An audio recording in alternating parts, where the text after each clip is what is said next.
Viewers, এই মুহূর্তে আপনারা বেশ সুন্দর সুন্দর কতগুলো ছবি দেখতে পাচ্ছেন। ভিডিওতে এই যে সুন্দর ছবিগুলো আপনারা দেখতে পাচ্ছেন, জানেন কি এটা আসলে কি? আসলে এই ভিডিওটা দেখার পর আমার এতটাই ভালো লেগেছে যে আপনাদের সঙ্গে শেয়ার না করে পারলাম না।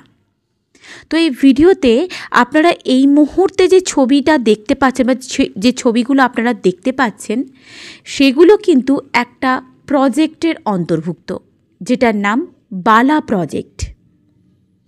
আমি আপনাদেরকে আজকের এই ভিডিওতে বালা প্রজেক্ট সম্পর্কে বিস্তারিতভাবে বলবো। তো ভিডিওটিকে একবারেই স্কিপ করলে কিন্তু চলবে না, শেষ পর্যন্ত মন দিয়ে দেখবেন, তাহলেই বুঝতে পারবেন বালা প্রজেক্টটি আসলে কি, কেন করা হয়েছে বা এর উদ্দেশ্যটা কি, এবং এই বালা প্রজেক্টের মধ্যে ঠিক কোন কোন জিনিসগুলিকে আনা হয়েছে, বা এখন সমস্ত প্রাইমারি স্কুল বা অন্যান্য যে স্কুলগুলো আছে সেগুলিতে কেন এই বালা প্রজেক্টের ব্যবহার করা হচ্ছে। তো ভিউয়ার্স, আর কোনো কথা না বাড়িয়ে দেখে নেওয়া যাক এই বালা প্রজেক্ট সম্পর্কে। তো চলুন শুরু করা যাক। বালা, বিল্ডিং অ্যাজ লার্নিং এড, অর্থাৎ একটা স্কুলকে সুন্দরভাবে আকর্ষণীয় করে তোলার সাথে সাথে জ্ঞান অর্জনের একটি সুন্দর মাধ্যম করে তোলার জন্য রং, ছবি বা মডেলের সাহায্য নিয়ে যে প্রজেক্ট করা হয় সেটিই হলো বালা প্রজেক্ট। ইউনিসেফের সহযোগিতায় Venus centre for architectural research and ডিজাইনে সর্বপ্রথম এই প্রজেক্টের কথা তুলে ধরা হয়। এছাড়া SSA অর্থাৎ সর্বশিক্ষা অভিযানে ইন্ডিয়ার গুজরাটেতে এই বালা প্রজেক্টকে ইমপ্লিমেন্ট করা হয়। Number 1, approaches of Bala project.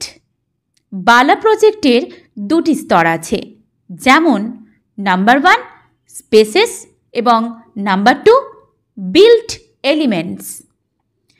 Spaces অর্থাৎ উন্নত মানের স্থান তৈরি করা। নাম্বার 2 বিল্ট এলিমেন্টস অর্থাৎ উন্নত মানের শিক্ষাদানের জন্য টিচিং লার্নিং এডের সাহায্যে উপাদানগুলির উন্নতি করা। স্পেসেসের মধ্যে যে বিষয়গুলি আছে সেগুলি হলো classroom, corridor, steps and staircase, outdoor space ইত্যাদি। বিল্ট এলিমেন্টসের মধ্যে যেগুলি আছে সেগুলি হলো ফ্লোর, ওয়াল, উইন্ডো, ডোর, সিলিং, প্ল্যাটফর্ম এবং ফার্নিচার। এই সমস্ত জিনিসগুলির মাধ্যমে শিশুদের শিক্ষা দেওয়ার পদ্ধতিই হলো বালা প্রজেক্ট। নাম্বার 2 এক্সাম্পল, অর্থাৎ উদাহরণ হিসাবে প্রায় 19টির মতো ভাগ করা হয়, অর্থাৎ 19টি ভাগ রয়েছে এই বালা প্রজেক্টে। নাম্বার 1 যেটি আছে সেটি হলো মিস্ট্রি বল। বাচ্চারা লুকোচুরি, ধরাধরি এই সমস্ত খেলাগুলো খেলতে খুবই ভালোবাসে। তাই শিশুদের সামাজিক, মানসিক ও শারীরিক বিকাশের জন্য এবং তাদের কল্পনাপ্রবণ চিন্তাভাবনাকে আরও উৎসাহিত করার জন্য মিস্ট্রি ওয়ালটি গুরুত্বপূর্ণ উদাহরণ হয়ে দাঁড়াতে পারে। নাম্বার 2 চিলড্রেন্স ওয়াল। সাধারণত শিশুরা যখন থেকে হাতে পেন্সিল বা পেন ইত্যাদি ধরতে শেখে, তখন থেকেই তারা দেওয়ালে নানা রকম আঁকিবুকি কাটতে শেখে। এটা আমরা কিন্তু সবাই জানি। এইভাবে ধীরে ধীরে শিশুদের চিন্তাভাবনার ও সৃজনশীলতার বিকাশ হয়। শিশুদের মজার ছলে শেখানোর পদ্ধতি হলো এই চিলড্রেন্স ওয়াল, এই পদ্ধতিটি।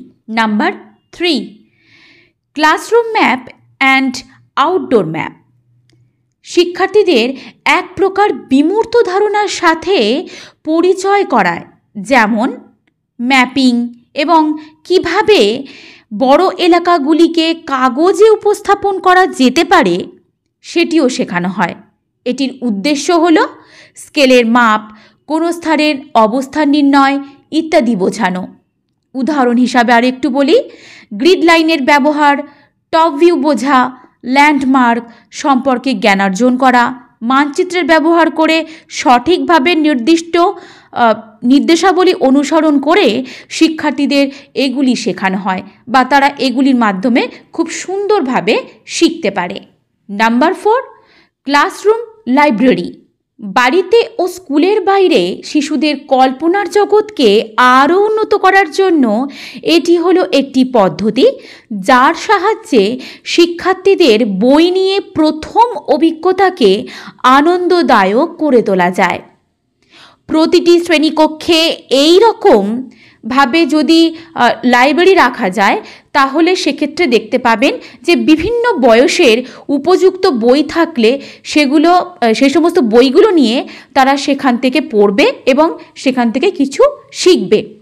শিশুরা অনেক কিছু শিখে সত্যিকারের পড়ার দক্ষতা ও জ্ঞানের বিকাশ ঘটাতে পারবে। এছাড়া তারা নিজে থেকে স্বশিক্ষক হওয়ার সাথে সাথে তারা উন্নত মানের বুদ্ধিসম্পন্ন হয়ে উঠবে। Number 5, height chart. দেওয়ালে হাইট চার্ট থাকবে যেখানে শিশুরা নিজেদের কতটা উচ্চতা হয়েছে মাপতে পারবে। তারা একে অপরের থেকে কতটা লম্বা, দৈর্ঘ্যের মাপ করা ইত্যাদি শিখতে পারবে এবং সেই ডেটাগুলির রেকর্ড বিশ্লেষণ করে বা যৌক্তিকতা ও চিন্তাভাবনার সাথে বিচার করবে। এর ফলে শিশুদের চিন্তাশক্তির বিকাশ ঘটবে এবং অন্যদিকে তাদের আগ্রহ ও দিনের পর দিন বৃদ্ধি পাবে। Number 6, pipe phone. কিছুটা দূরত্বে থেকে শিশুরা একে অপরের সাথে কথা বলতে পারে। এটি স্পিকিং টিউবের মতো, যেটা এয়ার পাইপ দ্বারা যুক্ত থাকে, যা দ্বারা শিশুরা কথা বলে মজা পায় এবং সাউন্ড ট্রাভেল সম্পর্কে তারা ধারণা পেয়ে শিখতে পারে। Number 7, milestones. শিশুরা এক স্থান থেকে অন্য স্থানের মধ্যে দূরত্বর পার্থক্য করতে শেখে। এগুলির মাধ্যমে দিক নির্দেশনা সম্পর্কে তাদের ধারণা হয় এবং তার সঙ্গে তারা এগুলির মাধ্যমে জ্ঞান প্রদান করে থাকে। নাম্বার 8, ডোর অ্যাঙ্গেল। শিশুরা স্কুলের দরজার মতো এরকম আরও অনেক উপাদানগুলি থেকে কোণ সম্পর্কে ধারণা করতে পারে। কোণের ধারণা পাওয়ার জন্য মেঝেতে নির্দিষ্ট মাপের চিহ্নের সাহায্য করা হয়। Number 9, tangram tiles. স্কুলের দেওয়ালের টাইলে কিছু ভাঙা বর্গাকার টাইলস থাকে। সেখান থেকেই সেই স্থানের প্যাটার্ন মিলিয়ে সৃজনশীলতাকে উৎসাহিত করে এবং জ্যামিতিকে মজাদার এবং আগ্রহী করে তোলে, যার ফলে ট্যানগ্রাম পদ্ধতির দ্বারা শিশুর মধ্যে জ্ঞানের অনুভূতির বিকাশ হয় এবং গভীরভাবে চিন্তনের দ্বারা চিন্তাশক্তি ও বুদ্ধির বিকাশ ঘটে। Number 10, classroom calendar. শিশুরা নিয়মিতভাবে শ্রেণীকক্ষে ক্যালেন্ডার ব্যবহার করে। এর মাধ্যমে তারা এই ক্যালেন্ডার ব্যবহার করে তারা অভিজ্ঞতা অর্জন করে, যার দ্বারা সময় ও পরিমাপ সম্পর্কে তারা বিমূর্ত ধারণা বা অ্যাবস্ট্রাক্ট কনসেপ্ট অর্জন করে। তারা দিন, মাস, বছর এবং আগে ও পরে এই বিষয়গুলির সাথে পরিচিত হয় এবং ধারণার দ্বারা বিশেষভাবে ক্যালেন্ডার সম্পর্কে জ্ঞান অর্জন করে থাকে। নাম্বার 11, ওয়ার্ড ওয়াল। শিশুরা প্রত্যেকটি শ্রেণীকক্ষে ওয়ার্ড ওয়ালের মাধ্যমে অক্ষর ও শব্দ সম্পর্কে জ্ঞান অর্জন করে। শিশুরা এর দ্বারা দ্রুত শিখতে পারবে। এটি হলো এমন স্পেস যার দ্বারা শিশুরা ওয়ার্ডের সাথে ইন্টারেক্টিং বা মিথস্ক্রিয়া করতে পারে। Number 12, board games on floor. স্কুলের মেঝেগুলি বোর্ড গেম দিয়ে ডিজাইন করা হয় যাতে বাচ্চারা খেলার ছলে অত্যন্ত উৎসাহের সাথে চিন্তা শক্তি ও পরিকল্পনাকে কাজে লাগিয়ে নির্দিষ্ট নিয়ম মেনে কৌশলগুলি অনুসরণ করে গৌরবের সাথে তারা এই বিষয়গুলি শিখতে পারে। অর্থাৎ এই গৌরবের সাথেই তারা জিততে ও হারতে শেখে। এর ফলে শিশুর দিনের পর দিন বুদ্ধির বিকাশ ঘটে এবং তার সাথে মানসিক বিকাশও হবে। নাম্বার 13, অর্থাৎ মিরর। বিদ্যালয় জুড়ে প্রচুর সংখ্যক চাইল্ড ফ্রেন্ডলি বা শিশু বান্ধব আয়নার স্থাপন করা হবে, যার সাহায্যে শিশুরা নিজেকে বিভিন্ন দিক থেকে পর্যবেক্ষণ করে বেশ মজা পাবে। Number 14, dot board. শিশুরা আঁকতে খুবই ভালোবাসে, ফলে সৃজনশীলতা বাড়ানোর জন্য ডট বোর্ড ব্যবহার করা হয়, যার সাহায্যে সিমেট্রিক্যাল ইমেজেস বা যেটাকে বলা হয় প্রতিসম ছবি, জ্যামিতিক আকৃতি তৈরির পাশাপাশি ভাষা, গণিত ও শিল্প সংক্রান্ত কার্যাবলীর প্রতি আকৃষ্ট হয়। এই পদ্ধতিতে তাদের ধারণাগুলিকে বিভিন্ন উপায়ে আরও স্ট্রং করে তোলে। Number 15, ramp. সাধারণভাবে এবং স্বাভাবিকভাবে প্রতিবন্ধী, যেটাকে বলা হয় CWSN, এই ধরনের শিশুগুলি সাধারণত এই পদ্ধতির ব্যবহার করে থাকে। র্যাম্পগুলি ঢালের ওপরে চলতে শেখায় এবং তাদের ধারণা গড়ে তুলতে সাহায্য করে এই ঢাল সম্পর্কে। এছাড়াও এই ঢাল সম্পর্কে ধারণা করার সাথে সাথে তারা ঢালটি কতটা খাড়া এবং সেখানকার স্থানটি কেমন এবং সেখানে কোনো কোণ আছে কিনা ইত্যাদি বিষয়গুলি সম্পর্কে তারা ধীরে ধীরে পরিচিত হয় এবং অভিজ্ঞতা অর্জন করে। এই ধরনের পদ্ধতিটি অনেকটি কাইনেস্থেটিক লার্নিং শিক্ষার অভিজ্ঞতা অর্জন করে থাকে, অর্থাৎ এই পদ্ধতির মাধ্যমে তারা শিক্ষাটি গ্রহণ করে থাকে। এই কাইনেস্থেটিক লার্নিংটি কী, এটা নিয়ে আবার অন্য ভিডিওতে আলোচনা করব। যদি আপনারা এই বিষয়ে আরও জানতে চান তাহলে অবশ্যই কমেন্ট বক্সে জানাতে পারেন। নাম্বার 16, স্টেয়ারওয়েজ। স্কুলের সিঁড়ি থেকে গণনা করতে শেখে, যেমন যোগ, বিয়োগ, গুণ, ভাগ সম্পর্কে ধারণা হয়। ছোট ছোট বাচ্চারা এই বিষয়ে পরিচিত হয় ও মজার সাথে গণনা করতে শেখে এবং বড় বাচ্চারা ছোট থেকে বড় বা বড় থেকে ছোট সংখ্যাগুলি বুঝতে শেখার সাথে সাথে বিয়োগ সম্পর্কে ধারণা গ্রহণ করে। গোলতাড়া। এটির সাহায্যে শিশুরা বিভিন্ন ধরনের সংখ্যা, ভাষা ইত্যাদি শেখে। শিশুরা ছোট ছোট দলে সংখ্যার ধারণা, যোগ, বিয়োগ ও ভাগ সম্পর্কে বুঝতে পারার জন্য এটিকে ব্যবহার করা হয়। Number 18, shop. বিদ্যালয়ে শিশুদের দোকানের মতো মজার পরিবেশ করে দেওয়া হয়। সেখানে তারা সংখ্যা, তুলনা, পরিমাপ ও পরিমাণ সম্পর্কে বুঝতে শেখে।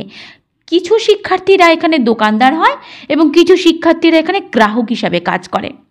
মজার সাথে খেলার ছলে তারা যোগ, বিয়োগ, গুণ, ভাগ, শতাংশ, ক্রেডিট ও ডিসকাউন্টের মতো ধারণাগুলি তারা তাদের মধ্যে অর্জন করতে শেখে। বর্তমানে বাস্তব জীবনের কার্যক্রম যেমন বিল মেমো তৈরি, নগদ লেনদেন ইত্যাদিও তারা তৈরি করতে শেখে। Number 19, educational pillars. আমাদের বিদ্যালয়ে প্রত্যেকটি স্তম্ভে বিভিন্ন ধরনের এডুকেশনাল সাইকেল করা প্রয়োজন। বিদ্যালয়গুলিতে যদি শিক্ষার্থীদের জন্য জলচক্র, ব্যাঙের জীবনচক্র, চাঁদের পর্যায় ইত্যাদি খোদাই করে রঙিন করে শিশুদের জন্য যদি আগ্রহী করে তোলা যায়, শিশুদেরকে যদি আগ্রহী করে তোলা যায় এই বিষয়ে, তাহলে তারা সেখান থেকে যেমন একটি জ্ঞান অর্জন করতে পারবে এবং এছাড়াও তারা চারপাশ থেকে শেখার জন্য এই বিষয়ে তারা আগ্রহী হয়ে উঠবে। নাম্বার 3, গোল। এই প্রজেক্টের প্রধান লক্ষ্য হলো কোয়ালিটি অফ এডুকেশন। শিক্ষার যে মান সেটাকে আরও উপরে নিয়ে যাওয়ার জন্য ছোট ছোট অংশে ভাগ করা হয়েছে। এখন আমি সেগুলি সম্পর্কেই বলবো। Number 1, child activity. এই প্রজেক্টের মাধ্যমে প্রত্যেক প্রাইমারি স্কুল হয়ে উঠেছে আরও মজাদার এবং চাইল্ড ফ্রেন্ডলি, অর্থাৎ এই চাইল্ড ফ্রেন্ডলি পরিবেশ করে তোলা হয়েছে। ফলে শিশুদের ক্ষেত্রে এই বিষয়টি আরও বেশি করে আকর্ষণীয় হয়ে উঠেছে। উদাহরণস্বরূপ বলি, ধরুন দেওয়ালে লেখা আছে ABC অথবা অ, আ, ক, খ, 1 2 3 4 এই সমস্ত বিষয়গুলি সুন্দর করে রঙিন করে লেখা আছে। এইভাবে আমাদের অর্থাৎ শিক্ষকদের যে সুবিধাটা হবে সেটা হলো বাচ্চাদের আমরা শিক্ষা গ্রহণে আরও বেশি আগ্রহী করে তুলতে পারবো। ফলে তাদের জানার আগ্রহ বা ইচ্ছেটা আরও গ্রো করবে। Number 2, TLM। এই TLM শব্দটির সাথে আমরা কম বেশি সবাই পরিচিত। তাও বলে রাখি, TLM হলো টিচিং লার্নিং মেটেরিয়াল। এই TLM আমরা যখন সবাই প্র্যাকটিস টিচিং করেছি তখন এইটি সম্পর্কে আমরা জেনে গিয়েছি। যেমন কখন আর্ট পেপারের ছবি এঁকে নিয়ে যেতে হবে, মডেল বা দ্রব্য নিয়ে গিয়ে পড়াতে হবে, এই বিষয়গুলো আমরা তখনই শিখে গিয়েছিলাম বা তখন থেকেই আমরা বুঝতে পেরে গিয়েছিলাম। অর্থাৎ তখন আমরা এইগুলো নিয়ে গেলে দেখতাম যে বাচ্চারা বেশ মজার সাথে এগুলো দেখছে এবং এগুলো থেকে শিখছে। বাচ্চাদেরকে আরও বেশি আগ্রহী করে তোলার জন্য এগিয়ে এসেছে এই বালা প্রজেক্ট। অর্থাৎ এই বালা প্রজেক্টের সাহায্যেই বাচ্চারা দিনের পর দিন আরও বেশি আগ্রহী হয়ে উঠেছে। যেমন সৌরজগৎ সম্পর্কে বোঝাতে বিদ্যালয়ের ছাদে ব্যবহার করা হয়েছে। বাচ্চাদের কে বোঝানোর জন্য এই বিদ্যালয়ের ছাদটিকে একটি আকাশের রূপ দেওয়া হয়েছে, যেখানে সূর্য, বিভিন্ন ধরনের গ্রহ, নক্ষত্র ছবিও আঁকা হয়েছে। পরিবেশের উপকারিতা বোঝাতে আমরা আঁকা ছবি মডেলের সাহায্য নিয়েছি, কিন্তু এখন বাচ্চাদের আরও যাতে পড়া বুঝতে সুবিধা হয়, আগ্রহ বাড়ে, তার জন্য দেওয়ালে নানা রকমের ছবি আঁকা থাকে। কখনো ছোট ছোট বাচ্চাদের গল্পের বইয়ের বিভিন্ন ধরনের গল্পও আঁকা থাকে, মনীষীদের ছবি আঁকা থাকে বিদ্যালয়ের দেওয়ালে, যাতে বাচ্চারা আরও এই বিষয়ে জানতে আগ্রহী হয়। নাম্বার 3, ফান বা মজা। মজা বিষয়টা কিন্তু শুধু বাচ্চারা বলবো না, বড়রাও কিন্তু বেশ পছন্দ করি আমরা, তাই না? আমাদের সবার কাছেই কিন্তু ফান বিষয়টা বেশ প্রিয়। আমরা কেউই নিশ্চয়ই চাই না আমাদের সাথে কেউ রুডলি বিহেভিয়ার করুক, বা আমরা সেটা কখনোই এটা পছন্দ করব বলে আমার তো মনে হয় না। তাই বাচ্চাদের কাছে পড়াশোনার বিষয়টা যে ভয়ের নয়, সুন্দর একটা বিষয়, ভালো লাগার বিষয়, আমাদেরকে মজার ছলেই সেটা কিন্তু তাদেরকে বোঝাতে হবে। এই প্রজেক্টটি হলো অত্যন্ত গুরুত্বপূর্ণ, কারণ এই প্রজেক্টটির মাধ্যমেই কিন্তু বাচ্চারা আরও বেশি শিখতে এবং জানতে আগ্রহী হবে। Number 4, activity based learning. শিশুরা কেবলমাত্র বেঞ্চে বসে পড়বে, শিক্ষকদের থেকে শুনে ও দেখে শিখবে, এই নিয়মের বাইরেও বেরোতে হবে আমাদেরকে। অর্থাৎ এই নিয়মের বাইরে বের হওয়া যায় তা বুঝতে শিখিয়েছে এই বালা প্রজেক্ট। শিশুদেরকে আরও অ্যাক্টিভ করার জন্য বালা প্রজেক্ট আরও নানা রকমের প্রচেষ্টা দিনের পর দিন চালিয়ে চলেছে, যা আমি আপনাদেরকে একটা ভিডিওর মাধ্যমে দেখাবো যে শিশুদেরকে কিভাবে আরও বেশি করে অ্যাক্টিভ করা যায় শিক্ষা গ্রহণের জন্য, যেটা দেখে আপনারা বুঝবেন অ্যাক্টিভিটি বেসড লার্নিংটি আসলে কি। চলুন দেখে নেওয়া যাক।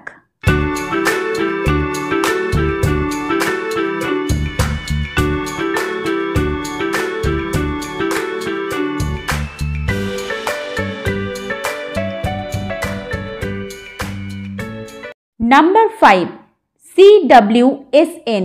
একটু আগেই কিন্তু এই শব্দটির ব্যবহার আমি করেছিলাম। এই CWSN এর ফুল ফর্মটি হলো চিলড্রেন উইথ স্পেশাল নিডস। এটা কিন্তু খুবই গুরুত্বপূর্ণ আপনাদের জন্য। কখনো আমরা এটা ইন্টারভিউয়ারের কাছে গিয়ে বলতে পারি না স্পেশাল চাইল্ড বা ডিসেবল চাইল্ড। CWSN এই শব্দটিরই কিন্তু আপনাদেরকে ব্যবহার করতে হবে। সুতরাং CWSN এর সাহায্যে বালা প্রজেক্টের মাধ্যমে শিক্ষার্থীর মধ্যে জানার ইচ্ছা আরও বেশি প্রবল হয়েছে, যার ফলে তারা কোনো বিষয় দেখলে আরও বেশি তারা জানতে দিনের পর দিন আগ্রহী হয়েছে। Number 6, self learning. শিক্ষকের অনুপস্থিত থাকাকালীন শিক্ষার্থীরা যখন নিজে থেকে কোনো কিছু শেখে, যেমন বিদ্যালয়ে প্রবেশ করার সময় বা সিঁড়ি দিয়ে ওঠার সময় দেখবেন যে রং, সংখ্যা, মাস বা নামটা লেখা থাকে। বাচ্চারা এই সিঁড়ি দিয়ে উঠতে উঠতে আগ্রহের সঙ্গে এগুলি পড়তে থাকবে এবং স্মৃতিতে এইগুলি গেঁথে থাকবে। সবশেষে বলবো, অর্থাৎ number 4, use of school infrastructure. বিদ্যালয়কে শিশু বান্ধব, দৃষ্টি আকর্ষণকারী করার মাধ্যমে শেখার একটি হাতিয়ার হিসাবে ব্যবহার করা হয়েছে এই বালা প্রজেক্টকে। এটির লক্ষ্য হল শিশুদের শিক্ষার মানকে উন্নত ও জীবন্ত করে তোলা, পরিবেশ বান্ধব বিষয়গুলির দ্বারা শিশুদেরকে সর্বাঙ্গীনভাবে বিকাশ করা, অর্থাৎ পরিবেশ বান্ধব বিষয়গুলির দ্বারা শিশুদের সর্বাঙ্গীন বিকাশটা ঘটানো। ভিউয়ার্স, পরবর্তী ভিডিওতে আমি আলোচনা করব এই বালা প্রজেক্ট থেকে ঠিক কেমন ধরনের প্রশ্ন ধরা হয়। এছাড়াও যদি আপনাদের অন্যান্য কোনো প্রশ্ন জানার থাকে তাহলে অবশ্যই ভিডিওর কমেন্ট বক্সে জানাতে ভুলবেন না। আজকের ভিডিও সম্পর্কেও যদি আপনাদের কিছু জানানোর থাকে সেটা জানাতেও ভুলবেন না কমেন্ট বক্সে। এবং আপনাদের যদি এই ভিডিওটি ভালো লেগে থাকে তাহলে আপনাদের বন্ধুদের সঙ্গে এই ভিডিওটি শেয়ার করে দেবেন এবং এই ভিডিওতে একটি লাইক দিয়ে দেবেন। ভালো থাকবেন, সুস্থ থাকবেন। আজকে এই পর্যন্তই। পরবর্তী ভিডিওর জন্য অবশ্যই অপেক্ষা করবেন। সম্পূর্ণ ভিডিওটি শেষ পর্যন্ত মন দিয়ে দেখার জন্য আপনাদেরকে জানাই অসংখ্য ধন্যবাদ।